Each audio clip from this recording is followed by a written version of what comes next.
సత్యసాయిబాబా అసలు పేరు సత్యనారాయణ రాజు. వీరు ఆంధ్రప్రదేశ్లోని అనంతపూర్ జిల్లాలోని గొల్లపల్లి గ్రామంలో వెంకటప్పరాజు ఈశ్వరమ్మ దంపతులకు జన్మించారు. ప్రస్తుతం ఈ గొల్లపల్లి గ్రామాన్ని పుట్టపర్తిగా పిలుస్తున్నారు.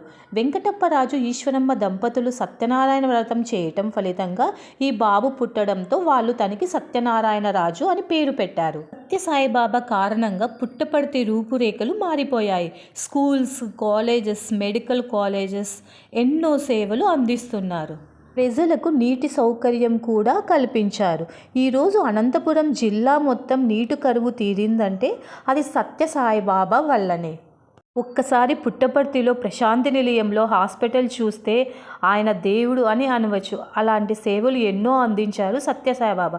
కానీ కొంతమంది సైంటిస్టులు తన మహిమల మీద కూడా పరిశోధనలు చేశారు. కానీ అవి ఏమీ ఫలించలేదు.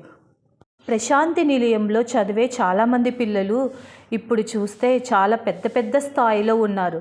ఎవరైనా ఎప్పుడన్నా అడిగితే మీరు ఎక్కడ కాలేజెస్లో చదివారు అంటే వాళ్ళు చెప్తారు ఒకటే ఒక పేరు, Sathya Sai Baba medical college are college schools అలా చెప్తారు. అందుకే కోట్లాది మంది ప్రజలు సత్యసాయిబాబాని దైవంగా భావిస్తున్నారు.